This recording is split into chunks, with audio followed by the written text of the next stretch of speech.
Abra comigo, por favor, no Evangelho segundo João, capítulo 11. João capítulo 11, daqui a pouco vamos celebrar a Santa Ceia. Deixa eu cumprimentar quem está em casa nos acompanhando por essa live. Sejam todos bem-vindos, você que está nos assistindo à distância. Abra teu coração, Deus vai falar com você também. João capítulo 11, eu vou ler a partir do versículo 47 até o 53. João 11, do verso 47 ao verso 53, diz assim a palavra do Senhor. Quem encontrou, diga amém. Diz assim: Depois, os principais dos sacerdotes e os fariseus formaram um conselho e diziam: Que faremos? Porquanto esse homem faz muitos sinais. Se o deixarmos assim, todos crerão nele, e virão os romanos e tirar-nos-ão o nosso lugar e a nação. E Caifás, um deles que era sumo sacerdote naquele ano, lhes disse: Vós nada sabeis, nem considerais que nos convém que um homem morra pelo povo e que não pereça toda a nação. Ora, ele não disse isso de si mesmo, mas sendo sumo sacerdote naquele ano, profetizou que Jesus devia morrer pela nação. E não somente pela nação, mas também para reunir em um corpo os filhos de Deus que andavam dispersos. Desde aquele dia, pois, consultavam-se para o matarem. Amém? Vou ler de novo, só o verso 53. Desde aquele dia, pois, consultavam-se para o matarem. Você está vendo aqui que a trama para morrer, para Jesus morrer, aconteceu um mês antes aproximadamente da sua morte de fato. Desde aquele dia, e você vai saber que dia que foi esse, desde aquele dia começaram a consultar-se para ver como iriam matar Jesus. Eu vou ler pela terceira vez o versículo 53 e quero ouvir toda a paz e vida repetindo em seguida, bem alto e bem forte. Desde aquele dia, mais alto, desde aquele dia, pois consultavam-se para o matarem. Amém? Você crê que esta palavra é de Deus, que Deus vai falar conosco através dela? Então desocupe as suas mãos e vamos aplaudir bem forte a palavra do nosso Deus. Aplauda bastante e glorifica bem alto. Aplauda e diga glória a Deus. Abra a tua boca e diga glória, glória, glória ao teu nome, Senhor. Senhor nosso Deus e nosso Pai, a tua palavra vai ser pregada agora. Venha, ó Deus, com teu Espírito. Tome agora a boca do pregador, tome os lábios do mensageiro. Envia, meu Deus, a tua palavra santa, com poder, com unção e com autoridade. Que a tua palavra, meu Pai, uma vez enviada, ela vá e produza resultado para o qual está sendo mandada. Em nome de Jesus. Amém e amém. Senta, por favor. Não deixe agora nada roubar sua atenção. Você tem celular aí, deixa ele no modo silencioso para não tocar. Evite agora conversar. Preste total e absoluta atenção à palavra de Deus. Você provavelmente já ouviu falar em homicídio. Quem já ouviu falar em homicídio? Já? Muitas vezes, né? Muitas vezes. Se você gosta de assistir televisão, se todo dia lá pelas 5:30, 6 da tarde você ligar a sua televisão, você vai ter notícia todo dia de novos homicídios. Isso não é exclusivo das grandes cidades. Eu já morei em cidade do interior, e mesmo sendo uma cidade do interior, todo dia tinha notícia de homicídio. E nas grandes cidades ou capitais, é a mesma coisa. Homicídio é quando uma pessoa mata a outra. Esse crime, apesar de ser tão terrível, acontece com tanta frequência que nem espanta mais. Pessoas estão morrendo como se fossem baratas. A vida humana parece que perdeu o valor. E infelizmente as pessoas hoje estão morrendo de graça. Por qualquer motivo uma pessoa mata a outra. Você já ouviu falar em genocídio? Já ouviu falar? Quem já ouviu falar em genocídio? O que é genocídio, pastor? É quando um líder ou uma pessoa influente, poderosa, mata um povo. Então, o genocídio é a morte de muitas pessoas de um mesmo povo. Por exemplo, Hitler tinha um ódio mortal contra os judeus. E o que Hitler fez? Promoveu uma matança como nunca antes havia se visto. E na época dele, cerca de 6 milhões de judeus morreram. Ele tinha um preconceito racial contra os judeus, um ódio contra aquele povo, então ele queria exterminar os judeus. E ele praticou o crime do genocídio. Você já ouviu falar em feminicídio? Quem já ouviu falar em feminicídio? Essa palavra é um tanto quanto recente, né? Mas, infelizmente, é um crime que já acontecia antes. E ficava por isso mesmo, né? Mulheres eram assassinadas, mulheres eram agredidas, até a morte às vezes. E isso contava como um homicídio comum. Depois de uns tempos, quando criaram no Brasil a Lei Maria da Penha, depois criaram a Delegacia da Mulher, depois criaram o Disque Denúncia, e essas coisas foram fortalecendo a defesa das mulheres. Então hoje, quando uma mulher é agredida até a morte, esse crime é chamado de feminicídio. E acontece quando um homem possessivo não aceita, por exemplo, o final da relação. O namoro acaba, o noivado acaba, o casamento acaba, e o homem acha que é dono da mulher e agride até a morte. Esse tipo de crime acontece. Você já deve ter ouvido falar.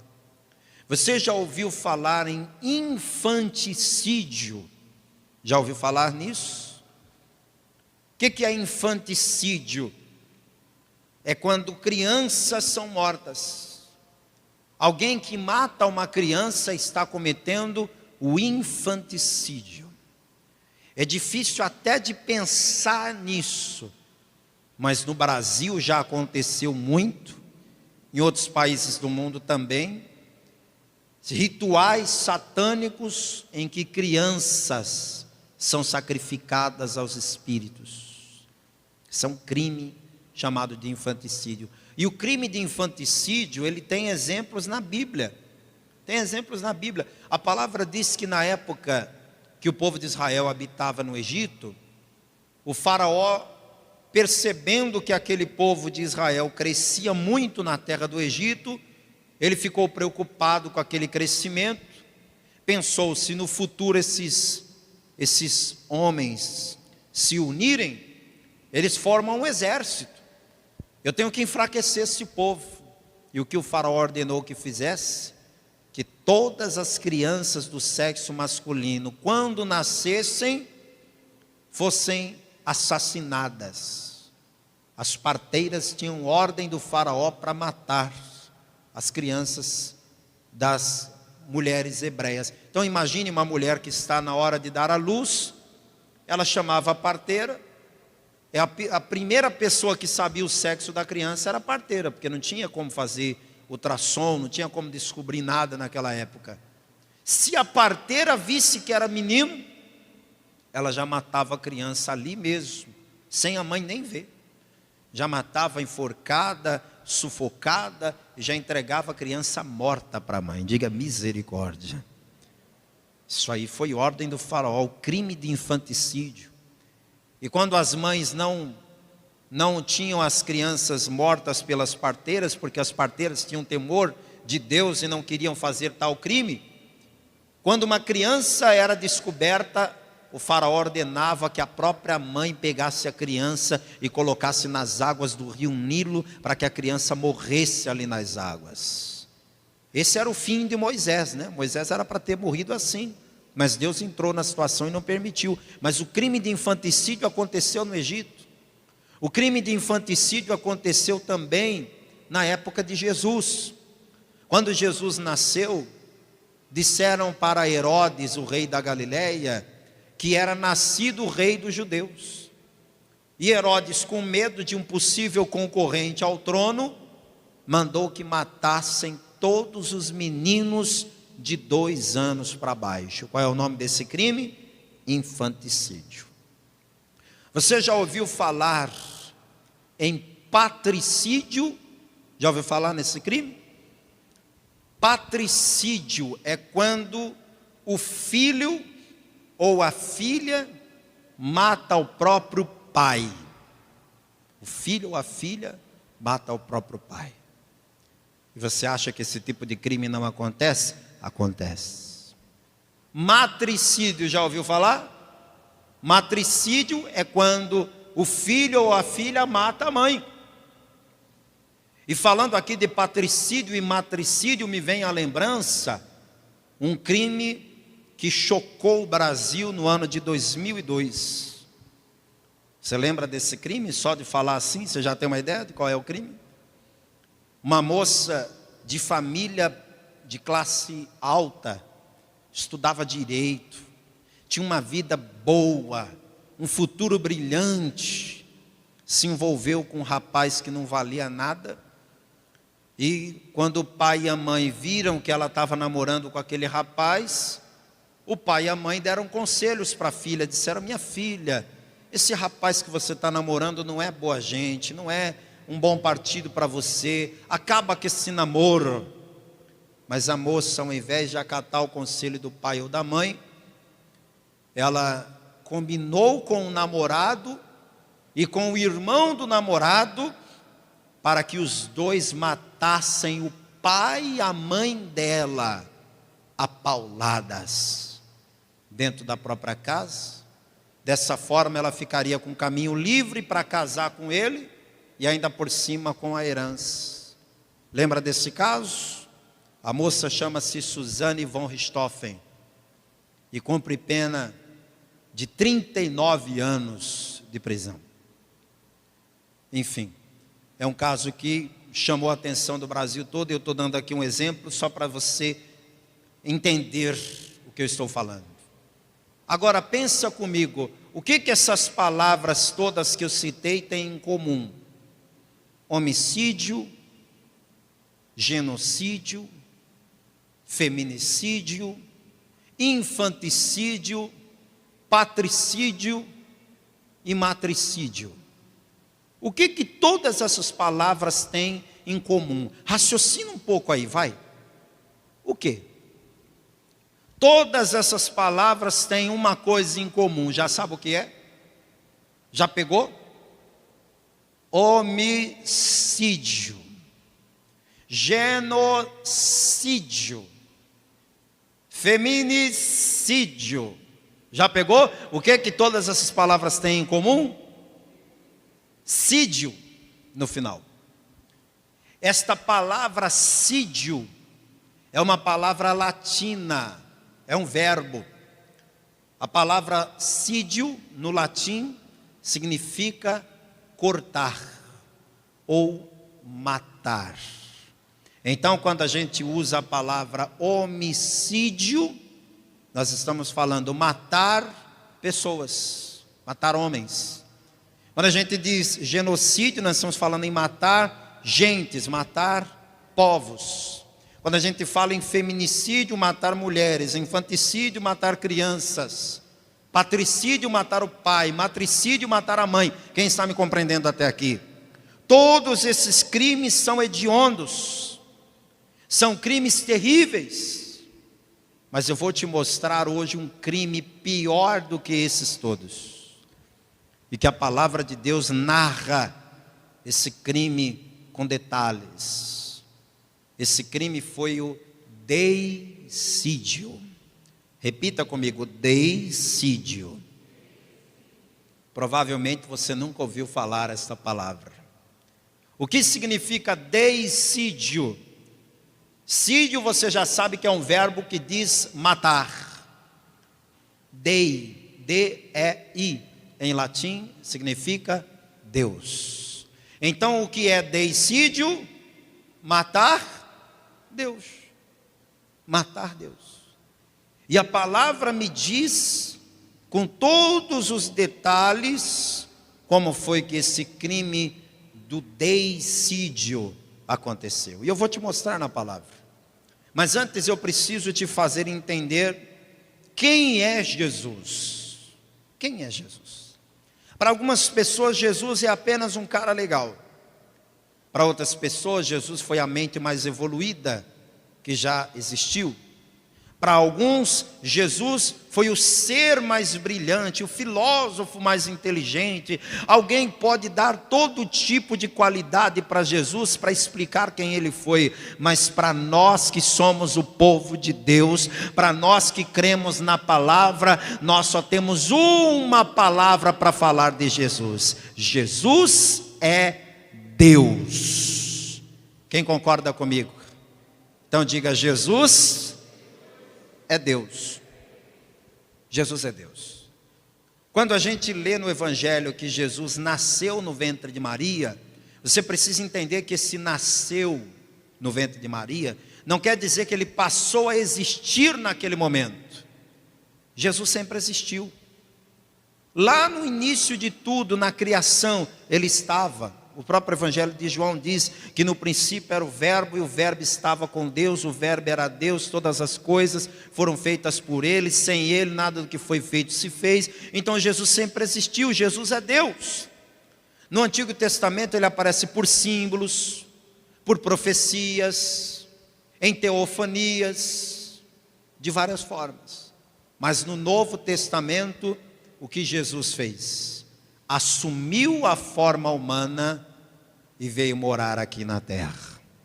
E eu quero que você abra comigo na carta de Paulo aos Filipenses. Filipenses capítulo 2, versículo 5, que fala do momento em que Jesus assumiu a forma humana.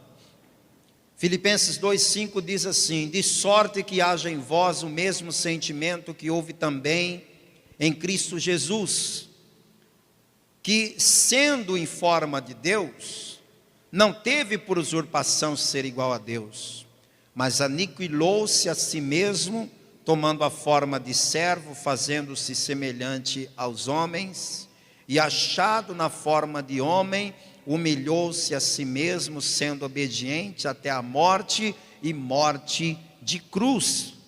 Pelo que também Deus o exaltou soberanamente e lhe deu um nome que é sobre todo nome, para que ao nome de Jesus se dobre todo o joelho dos que estão nos céus e na terra e debaixo da terra, e toda língua confesse que Jesus Cristo é o Senhor, para a glória de Deus Pai. Vamos aplaudir a esse Jesus, que sendo Deus, assumiu forma humana. Jesus então viveu como um ser humano comum, até os 30 anos de idade. Até os 30 anos de idade, Jesus era o carpinteiro de Nazaré. Quem precisava de uma mesa, encomendava, Jesus fazia uma mesa, fazia uma cadeira, fazia um batente de uma porta, fazia uma janela, fazia qualquer coisa de madeira. Ele era carpinteiro. Só que aos 30 anos de idade, Jesus vai até João Batista, batiza-se no Rio Jordão, e a partir dali ele começa a viver uma vida completamente diferente daquela vida de carpinteiro de Nazaré. A partir daquele momento, Jesus começa a demonstrar a sua deidade, a sua divindade. Jesus começou de uma forma simples, modesta. Jesus não chegou assim do nada dizendo que era Deus. Ele foi devagar, pregando na sinagoga, As pessoas que ouviam a pregação dele começaram a perceber que ele pregava diferente, que a sua pregação tinha autoridade, tinha unção, tinha sabedoria. Aí as pessoas ficavam pensando, mas de onde veio essa sabedoria? Ele não é o carpinteiro de Nazaré? Como que ele sabe essas coisas? Como que ele fala assim com tamanha graça, com tamanha unção? E as pregações de Jesus começaram a chamar a atenção de tal forma que dentro de pouco tempo as sinagogas, as igrejas, não cabiam mais. E Jesus começou a pregar ao ar livre, ali na praia do Mar da Galileia. Você sabe que na praia dá para juntar gente a perder de vista, né? A perder de vista. Quando você quer fazer um evento assim, sem número de gente, você faz na praia, porque não tem limite. Jesus pregava na praia, debaixo de um sol quente, sem nenhum recurso, e a multidão ali junta ouvindo a palavra de Deus. Os religiosos da época começaram a achar estranho, começaram a se perguntar, por que o povo está deixando de vir aqui na sinagoga para ouvir a pregação daquele homem que prega lá no meio do nada, lá na praia? O que esse homem tem que nós não temos? Começou a surgir uma inveja, sabe? Uma disputa. Só que Jesus continuou pregando e ganhando almas, e de repente Jesus começa a fazer milagres. Quem crê que Jesus fez milagres? Muitos milagres. A palavra diz que ele fez tantos milagres, que se tudo que ele fez estivesse escrito na Bíblia, seria impossível carregar a Bíblia de tantas coisas que teria aqui para a gente ler. A palavra diz que Jesus curava, por exemplo, cego de nascença. Cego de nascença não tem cura, porque quando você diz que é uma doença congênita, ou seja, de nascença, geralmente é porque teve uma má formação do globo ocular, teve algum problema na córnea, na retina, na íris, ou em qualquer outra coisa relacionada à visão. Um cego de nascença não tem a mínima possibilidade de enxergar. Mas Jesus um dia encontrou um cego de nascença e disse para ele, fez um lodo no chão, passou aquele lodo assim nos olhos dele por fora e disse, agora vai lá no tanque de Siloé e se lava. O homem, mesmo cego, ele acreditou. E ele foi tateando, perguntando com muita dificuldade até aquele tal tanque. E quando ele se lavou, ele voltou enxergando para a glória de Deus. Todo mundo conhecia aquele cego. Ele tinha cerca de 40 anos de idade. E quando as pessoas foram vendo o cego, ele pela primeira vez viu as pessoas. E quando alguém dizia, ei, deixa eu te ajudar aqui, ele dizia, obrigado, mas Jesus já me ajudou, eu já estou vendo tudo, eu já estou curado. Aí as pessoas quiseram saber mais. Aí ele falou, olha, eu até então eu era cego, então eu fui curado por alguém que eu nem vi. O que eu sei é que o nome dele é Jesus, ele fez lodo, passou nos meus olhos, mandou eu me lavar, eu me lavei e agora eu estou enxergando. Aquilo ali chamou a atenção da cidade inteira, porque todo mundo ficou se perguntando, como pode esse homem chamado Jesus ter feito enxergar um cego de nascença? Outro dia Jesus fez um paralítico que estava há 38 anos, deitado numa maca junto a um piscinão que tinha lá, um chamado tanque de Betesda, onde um monte de doentes ficava ali, sabe? Todo lugar tem, né?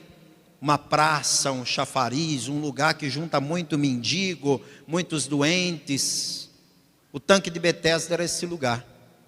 Aquele homem estava há 38 anos lá. Todo dia alguém pegava ele e colocava ali, para ele pedir uma esmola, enfim, ele ficava ali, 38 anos daquele jeito. Jesus passou por ele e falou, queres ficação? O que você acha? Você acha que o doente não quer ficação? Qual é o sonho de todo doente? É ficar curado. E Jesus simplesmente deu a ordem para que o homem se levantasse e andasse. E o homem que estava paralítico há 38 anos se levantou e andou. Vamos aplaudir esse Deus maravilhoso. Esses milagres que Jesus fazia começaram a chamar a atenção, gente. Na época de Jesus tinha uma doença terrível chamada lepra. A lepra era uma doença tão terrível que ela segregava as pessoas que tinham lepra. Elas não podiam viver em sociedade, elas tinham que ser isoladas de tudo e de todos. Uma pessoa com lepra, ela vivia uma vida miserável, uma vida de sofrimento. Ninguém chegava perto de um leproso, todo mundo evitava, todo mundo se afastava. Jesus fazia o contrário. Quando Jesus via um leproso, ele se aproximava do leproso. Houve casos em que Jesus chegou a tocar no leproso. E o que é que fazia quando Jesus tocava no leproso? A lepra passava para Jesus, era isso?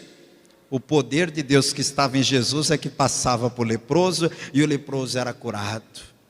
Jesus chegou curado de uma vez só 10 leprosos. Quem já leu isso no Evangelho? 10 leprosos de uma vez só. Então todos esses milagres que eu estou te contando são evidências claras de quê? De quê? O que os milagres de Jesus provam? Provam que Jesus é Deus. O próprio Cristo disse: se vocês não crerem em mim pela pregação que eu prego, então creiam pelos sinais que eu faço. Porque não tinha como negar. Os milagres não tinham como negar. Era uma prova de que Jesus é Deus. Mas como é que os inimigos de Jesus enxergavam aqueles milagres? Os inimigos de Jesus são os religiosos, né?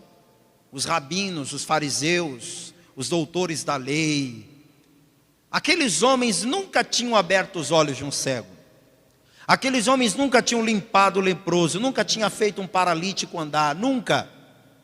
Quando eles veem Jesus fazendo aqueles milagres, eles não têm explicação. Então eles dizem um absurdo. É tão absurdo o que eles disseram que Jesus deixou claro que esse pecado está excluído da obra da cruz. Significa que o sacrifício de Jesus na cruz perdoa qualquer pecado, menos esse. A blasfêmia contra o Espírito Santo. E o que é a blasfêmia contra o Espírito Santo? É quando uma pessoa olha para uma obra feita por Deus e atribui a Satanás. É claro que ninguém em sã consciência vai fazer isso, né? Mas aqueles homens fizeram. Aqueles inimigos de Jesus, como eles não tinham explicação para os milagres, eles começaram a dizer para o povo: esse homem aí chamado Jesus opera milagres pelo poder de Beelzebu. Diga misericórdia. Você sabe quem é Beelzebu? Beelzebu é outro nome de Satanás. É a mesma coisa que dizer assim: esse homem está fazendo milagres porque ele tem parte com o diabo. Essas obras que ele faz não é Deus não, é o diabo. E eu te pergunto, o diabo faz bem para alguma pessoa? O diabo ajuda alguém? O diabo dá alguma coisa para alguém? Aquela explicação dos inimigos de Jesus dizendo que ele fazia milagres pelo poder de Beelzebu não convenceu ninguém, viu? Ninguém caiu nessa, porque as pessoas disseram: eles estão com dor de cotovelo, eles estão com inveja. Como pode? Beelzebu por acaso iria limpar um leproso? Beelzebu iria fazer um paralítico andar? Beelzebu iria abrir os olhos de um cego? Esse homem que está fazendo milagres não pode ser outro senão o Cristo, o enviado de Deus para salvar o seu povo. E a igreja, o povo da cidade começou a seguir Jesus. Chegou um momento que não tinha mais como medir a quantidade de gente que seguia Jesus. Para você ter uma ideia, teve um milagre que Jesus fez, que cerca de 20.000 pessoas provaram o milagre, na mesma hora, no mesmo dia. Você sabe que milagre foi esse? A multiplicação dos pães e peixes. Jesus tinha pregado, Era a hora do almoço, não tinha comida. Jesus falou: me dê aqui alguma coisa. O que tem aí? Ah, Jesus, aqui só tem 5 pães e 2 peixes. Serve, me dê. Jesus abençoou os 5 pães, abençoou os 2 peixes, partiu, deu para os discípulos partiram para o povo, e o Evangelho diz que só de homens tinha 5.000. Onde tem 5.000 homens, você pode contar que também tem 5.000 mulheres, isso é fato. Onde tem homem, tem mulher na mesma quantidade ou mais. Olha aqui nessa igreja agora. O que tiver de homem, você pode colocar a mesma quantidade de mulher que também tem. Então, se tinha 5.000 homens, tinha 5.000 mulheres, só aí já dá 10.000. Se tem homens e mulheres, então os homens e mulheres se reproduzem, tem crianças. As mulheres daquela época, para onde ia, levavam as crianças. Então, você coloca aí umas 2 crianças para cada mulher, esse número de 10.000 já pula para 20.000. Todo mundo que estava lá comeu o pão e comeu o peixe que Jesus multiplicou. Então, a popularidade de Jesus foi lá em cima. Tudo que eles queriam era acabar com Jesus e recuperar o prestígio perdido. Mas eles conseguiam fazer isso? Não. Porque cada vez mais, tinha mais e mais pessoas seguindo Jesus. Mas teve um dia que Jesus fez um milagre, amados. E esse milagre foi o que fez os inimigos de Jesus dizerem: agora chega. Agora ele passou dos limites, agora não dá mais, nós temos que fazer alguma coisa. Foi quando Jesus ressuscitou Lázaro. Quem conhece o milagre da ressurreição de Lázaro? Eu vou narrar com poucas palavras para você. Lázaro era amigo de Jesus. Jesus ia na casa de Lázaro, almoçava na casa de Lázaro. Eram amigos. Só que um dia Lázaro adoeceu. E as irmãs de Lázaro, Marta e Maria, mandaram avisar Jesus, como quem diz: vem correndo porque o Lázaro adoeceu de repente, e se o senhor não vier, o pior pode acontecer.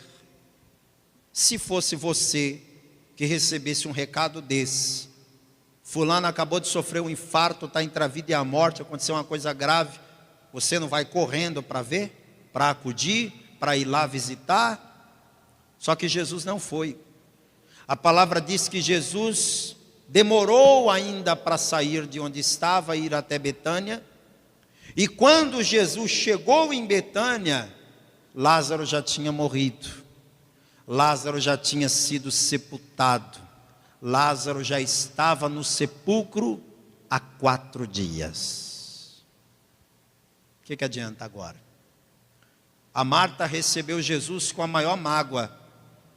A Marta estava magoada. Se você ler lá em João 11, você vê que ela está magoada nas palavras dela. Porque ela olha para Jesus e disse: se tu estivesses aqui, meu irmão não teria morrido.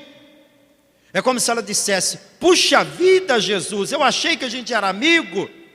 Eu mandei te chamar no dia que o Lázaro adoeceu. Por que o senhor não veio antes? Agora veio aqui fazer o quê? O Lázaro já está morto. Não adianta mais. A Marta estava triste, chateada.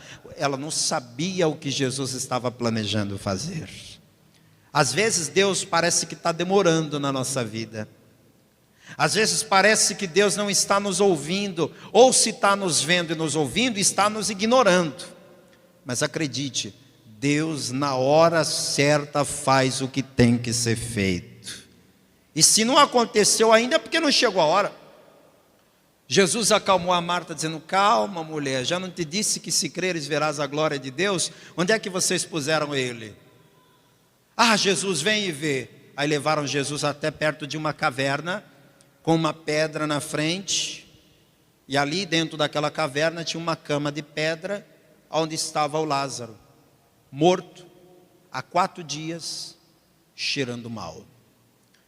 A gente não sente esse cheiro, porque descobriram uma técnica de enterrar corpos a 7 palmos de terra.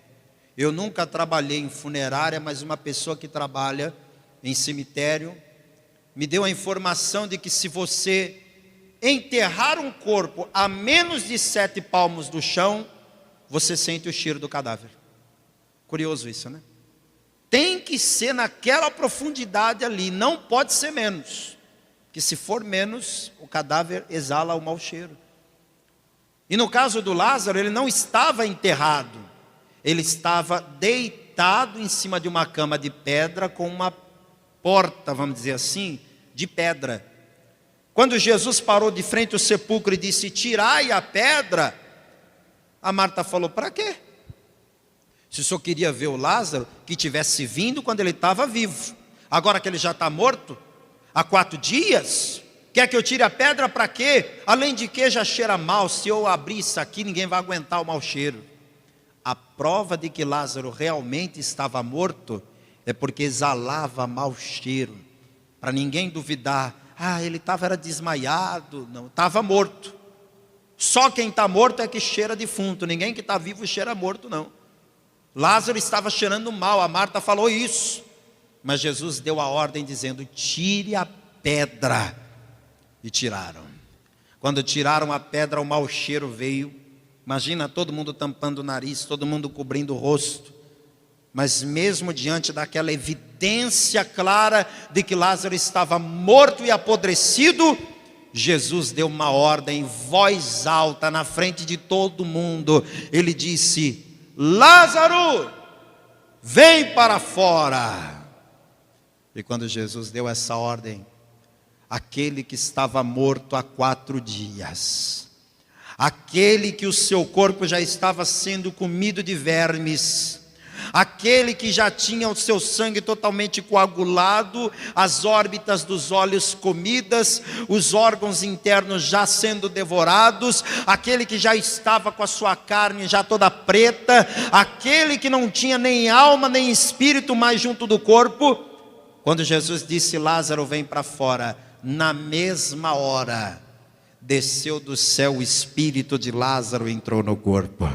Na mesma hora desceu do céu a alma de Lázaro e entrou no corpo. Na mesma hora o corpo do Lázaro foi regenerado. O coração voltou a bater, o sangue voltou a circular, o pulmão voltou a inflar, os seus fígados, o seu fígado, os seus rins, os seus órgãos, tudo voltou a funcionar. A pele voltou a ser com o mesmo tom de antes, aquele mau cheiro desapareceu e o Lázaro levantou e saiu vivo daquele sepulcro.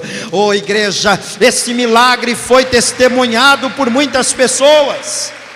Aleluia! E eu queria que você imaginasse essa cena.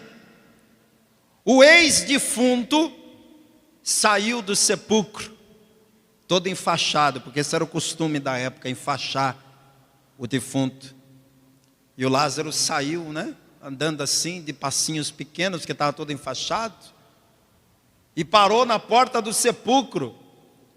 E ninguém teve coragem de ir lá desenfaixar. Quem que ia ter essa coragem, Você ia ter essa coragem? Se você estivesse lá, você ia ir correndo, dar um abraço no Lázaro? É ruim, hein? Ia sair, era correndo.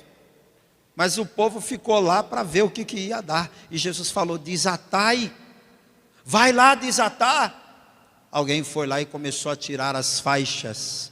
E à medida que foram tirando as faixas, foram contemplando o milagre. Lázaro estava vivo de verdade. Lázaro voltou para casa, saiu do sepulcro e foi direto para casa. Chegou em casa, comeu, conversou, tomou um banho, viveu. Eu tenho certeza que depois daquele dia, nunca mais Lázaro teve sossego, porque onde ele andava, as pessoas diziam: você é o ex-defunto de Betânia? Você é o homem que morreu, ficou 4 dias sepultado? Vem cá, deixa eu te dar um cheiro para ver se você tem cheiro de defunto. Deixa eu te dar um beliscão para ver se dói. Olha, eu queria conversar com você, me conta como é que foi. Lázaro se tornou uma personalidade popular daquela região. E naquele dia que Jesus fez o milagre de ressuscitar Lázaro, foram contar para os inimigos de Jesus o que ele tinha feito. Foram contar para os fariseus, para os religiosos. Sabe o que Jesus aprontou hoje? Não, quem que foi o cego que ele fez enxergar dessa vez? Já sei, Foi outro leproso que ele purificou, não é? Ou no mínimo mais um paralítico que ele fez andar. O que Jesus fez dessa vez? Aí contaram. Dessa vez, ele ressuscitou um morto que já estava sepultado há 4 dias. Mas não é possível. Como ele fez isso? Não, isso é impossível. É possível, tanto é possível que o Lázaro está vivo lá na casa dele agora. Vai lá e converse com ele vocês mesmos, se não acreditam. Foi nesse dia. Nesse dia que Jesus ressuscitou Lázaro, que eles entenderam, nós temos que acabar com Jesus. Temos que acabar com ele, porque se a gente deixar Jesus continuar, daqui a pouco Israel inteiro vai crer nele. Então volte comigo em João capítulo 11, agora que você já sabe tudo isso. Você já sabe que Jesus é Deus, você já sabe que os milagres que ele fez eram a prova clara de que ele é Deus. Agora vem comigo em João capítulo 11, versículo 47. Depois os principais dos sacerdotes e os fariseus formaram conselho e diziam: que faremos? Porquanto este homem faz muitos sinais. Se o deixarmos assim, todos crerão nele. E virão os romanos e tirar-nos-ão o nosso lugar e a nação. E Caifás, um deles que era sumo sacerdote naquele ano, lhes disse: vós nada sabeis, nem considerais que nos convém que um homem morra pelo povo e que não pereça toda a nação? Ora, ele não disse isso de si mesmo, mas sendo sumo sacerdote naquele ano, profetizou que Jesus devia morrer pela nação. E não somente pela nação, mas também para reunir em um corpo os filhos de Deus que andavam dispersos. Verso 53. Desde aquele dia, pois, consultavam-se para o matarem. Está vendo aí? Desde aquele dia que Jesus ressuscitou Lázaro, ficou decidido: nós temos que matar Jesus. Se Jesus é Deus, quem quiser matar Jesus, então está querendo matar Deus. Está querendo cometer o deicídio. E eles planejaram um mês inteiro a morte de Jesus, até que de fato realizaram. Num dia determinado, eles prenderam Jesus no Getsêmani, levaram Jesus para o julgamento. Só que esse julgamento era tão falso, tão forjado, que a sentença já tinha sido dada antes da audiência começar. As testemunhas haviam sido compradas, todo mundo já sabia o que tinha que dizer. Esse julgamento aconteceu só para poder constar, só para enganar, só para fazer as pessoas acharem que foi justa aquela sentença, mas já estava tudo decidido antes. Ele tem que morrer. Só que como as testemunhas eram falsas, elas se contradiziam. Uma falava uma coisa, outra falava outra, e as mentiras não batiam.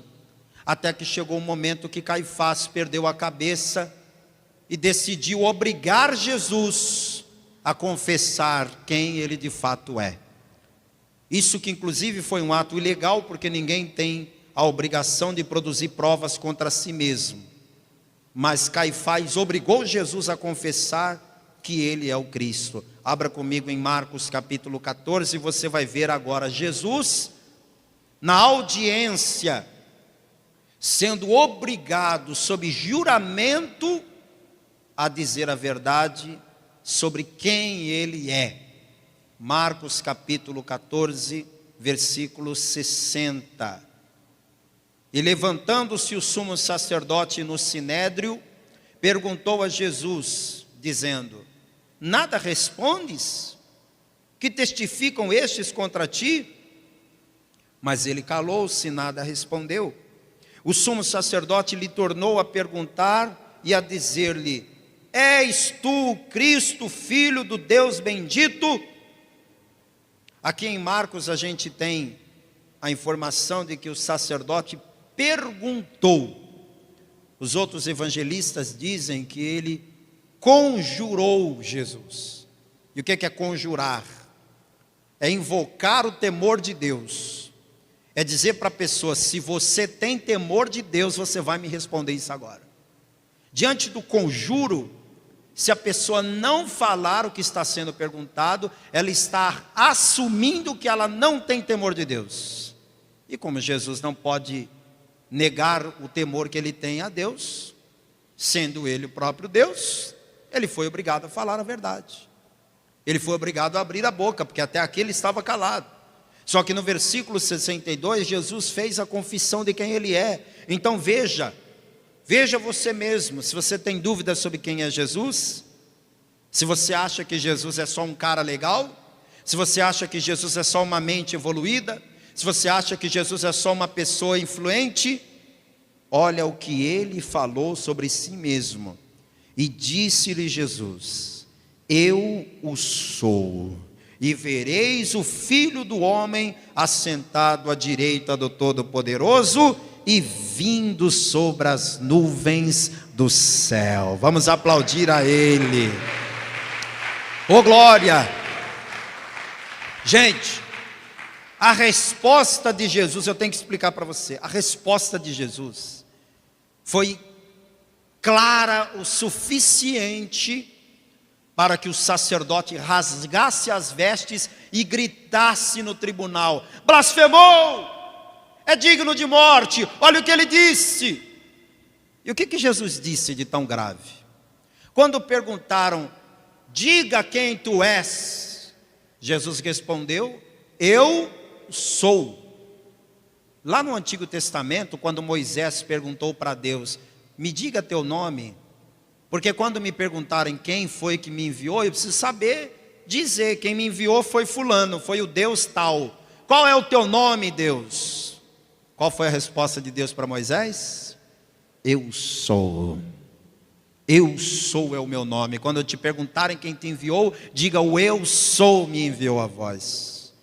Então a pronúncia do eu sou que Jesus falou aqui era exatamente o nome de Deus. Jesus está usando o nome de Deus para ele mesmo. Jesus está assumindo quem ele é. Jesus é Deus.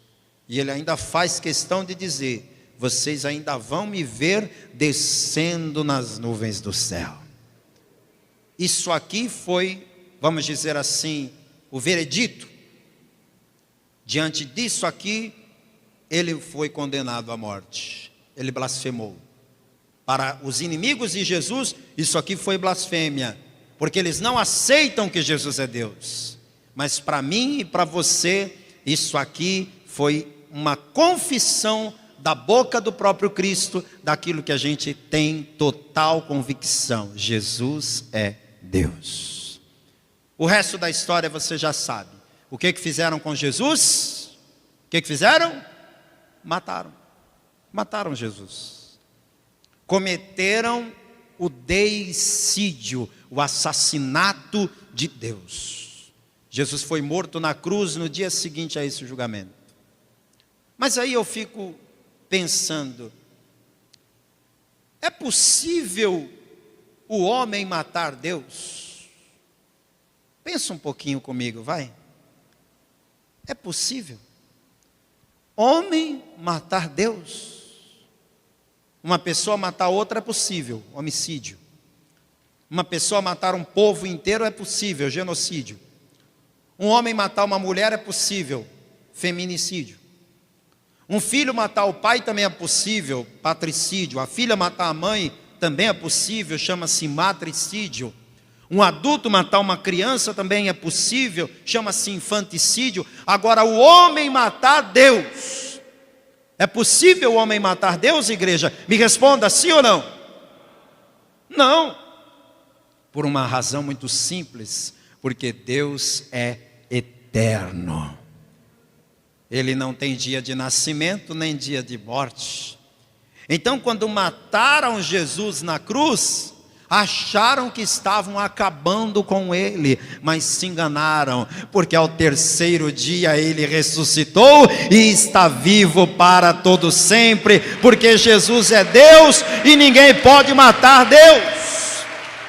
Aleluia! E o mesmo apóstolo João, que contou tudo isso para a gente, que contou toda essa trama que fizeram para matar Jesus, que esteve lá ao pé da cruz, viu Jesus morrendo, que esteve lá, viu Jesus ressuscitado, porque Jesus apareceu para ele algumas vezes. Esse mesmo João no final da vida, lá quando ele tinha quase 100 anos, exilaram ele numa ilha para ele morrer. Ficaram com dó de fuzilar o velhinho, aí levaram ele lá para uma ilha.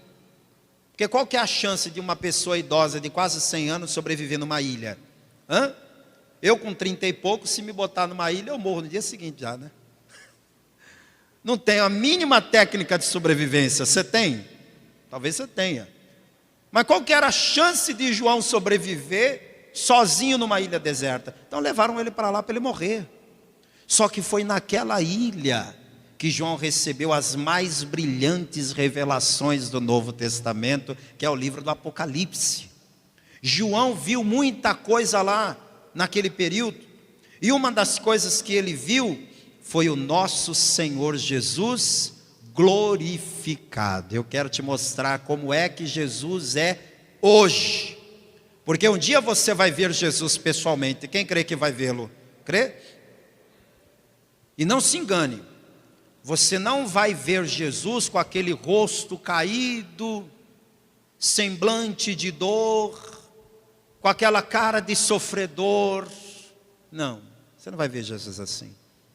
Por que que na nossa igreja e as igrejas evangélicas de uma forma geral não tem aquela imagem de Jesus exposta num lugar com aquele semblante caído de dor? Por quê? Porque não é assim que ele está. Não é assim. Eu vou te mostrar na Bíblia como é que está Jesus e como é que você vai ver Jesus. Apocalipse capítulo 1, verso 12, vamos ler isso aqui e terminar a mensagem. E virei-me para ver quem falava comigo, e virando-me vi 7 castiçais de ouro, e no meio dos 7 castiçais um semelhante ao Filho do Homem, vestido até os pés de uma veste comprida, e cingido pelo peito com um cinto de ouro. E a sua cabeça e cabelos eram brancos, como a lã branca como a neve, e os seus olhos como chama de fogo, e os seus pés semelhantes a latão reluzente, como se tivesse sido refinado numa fornalha, e a sua voz como a voz de muitas águas. E ele tinha na sua destra 7 estrelas, e da sua boca saía uma aguda espada de 2 fios, e o seu rosto era como o sol, quando na sua força resplandece. E eu, quando o vi, caí a seus pés como morto. E ele pôs sobre mim a sua destra, dizendo: não temas, eu sou o primeiro e o último, e o que vive. Fui morto, mas eis aqui, estou vivo para todo sempre, amém, e tenho as chaves da morte e do inferno. Vamos aplaudir a Ele que está vivo. Fica de pé, por favor. Toda a igreja fique de pé. Ninguém pode matar Deus. Ele é eterno. Jesus está vivo, igreja. Estará vivo para todo sempre. Agora entenda uma coisa. Jesus está vivo para todo sempre. Você não. Você não vai estar vivo para todo sempre. Você sabe que está vivo hoje, mas ninguém aqui pode me dar certeza de que vai estar vivo amanhã. Alguém pode me dar essa certeza? Não. Agora, depois que você partir desta vida temporária na terra, aí sim, você vai ter a eternidade ou na presença de Deus ou longe dele. A vida aqui na terra é passageira. A vida na eternidade, essa aí é para sempre.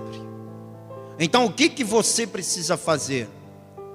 Você precisa tomar uma decisão de entregar a tua vida para Jesus enquanto você está aqui. E se você não tem certeza que vai ter dia de amanhã, você precisa entregar a tua vida para Jesus hoje. Não fique pensando, outro dia eu volto aqui na igreja e entrego a vida a Jesus. Você não tem garantia de que vai ter outro dia. O dia que você tem se chama hoje. A hora que você tem é agora. Tudo que Jesus passou, Ele passou porque te ama. Tudo que Ele sofreu para te salvar. E só o que Ele quer agora é que você o receba como teu Senhor, como teu Salvador. Quantos aqui nesta igreja, assistindo esta mensagem, querem hoje entregar a sua vida a Jesus Cristo, a recebê-lo como seu único Senhor e como seu único Salvador? Você que quer, levante a sua mão agora bem alto, junto com a minha mão. Pastor, eu quero. Você quer, jovem? Vem cá que eu vou orar por você. Glória a Deus. Quem mais quer entregar a vida para Jesus? Glória a Deus. Tem mais pessoas que precisam tomar essa decisão. Você quer também? Vem cá, vem cá. Glória a Deus. Pastor, eu quero entregar minha vida a Jesus, eu quero meu nome no livro da vida.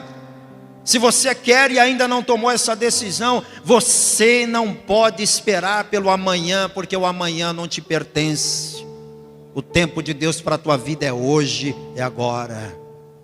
Talvez você até já entregou a vida para Jesus, como esses jovens estão fazendo, você já fez. Só que você se afastou da fé. Você tropeçou na caminhada e se afastou do Evangelho. Eu não estou aqui para te julgar, nem para ficar investigando o que aconteceu ou deixou de acontecer com você. O que eu preciso te dizer é que o Pai continua te amando com o mesmo amor de sempre, apesar das tuas falhas e apesar das tuas fraquezas. Agora não se engane, se você continuar como você está, Jesus vem e você fica. Não se engane, Ele te ama, mas se você não voltar para a casa do Pai, para os braços do Pai, você não tem chance de salvação. A tua oportunidade de salvação está agora diante de você. Se reconciliar com Jesus, reatar sua aliança com Cristo. É isso que você precisa fazer agora. Tem alguém que quer se reconciliar com Jesus, reatar sua aliança com Deus? Levante a sua mão agora bem alto que eu vou orar por você. Pastor, eu quero. Você que quer, levante a sua mão, não se envergonhe não. Se você está sentindo vontade de fazer isso, faça agora. Levante a sua mão junto com a minha. Talvez você diga, pastor, eu não vou dizer que eu estou desviado, mas eu reconheço, eu tenho estado muito fraco na fé. Eu sei que tem culto, mas eu não tenho força para vir. Eu sei que se eu abrir a Bíblia, Deus fala comigo, mas eu não tenho força para ler. Eu sei que se eu orar vai me fazer bem, mas eu não tenho força para orar. O que é que eu faço? Sai do seu lugar e vem aqui que eu vou orar por você, para o Senhor te fortalecer espiritualmente. Se você está se sentindo fraco ou fraca, sai do seu lugar e vem para cá que eu vou orar por você. Vocês que estão aqui na frente, dobrem os joelhos comigo, por favor. Isso, dobre os joelhos. Deixa eu falar com quem está me assistindo à distância. Você quer entregar a tua vida para Jesus também? Aí onde você está, dobre os teus joelhos. Se você está em casa, está agora assistindo esse culto, está na tua casa, está no teu quarto, está na tua sala, dobre os teus joelhos aí na frente da sua televisão, na frente do seu computador. Nós aqui na sede estadual da Paz e Vida vamos orar, e você ora daí também, e o teu nome vai ser escrito no livro da vida. Você está afastado, quer se reconciliar com Jesus? Faça essa oração agora. Eu vou pedir para a igreja que está comigo, para que estenda a mão na direção do altar, profetizando bênçãos na vida desses jovens. E vocês que estão aqui, põem a mão assim sobre o coração, fechem os olhos e orem dizendo assim: meu Deus e meu Pai, neste momento eu entrego a minha vida ao Senhor Jesus e te recebo como meu único, suficiente, exclusivo e eterno Salvador. Escreva agora o meu nome no livro da vida e me dá forças para permanecer nos teus caminhos até o dia glorioso da tua volta. Deixa que o pastor vai orar por você agora. Meu Deus e meu Pai Todo-Poderoso, a tua palavra diz que há festa no céu quando um pecador se arrepende. Eu sei, meu Deus, que esses dois jovens que vieram à frente têm muita vida pela frente. E a melhor decisão que um jovem pode tomar ainda na juventude é se lembrar do Senhor. O sábio Salomão escreveu dizendo: lembra-te do teu Criador no dia da tua mocidade, antes que venham os maus dias, dos quais dirás: não tenho neles prazer.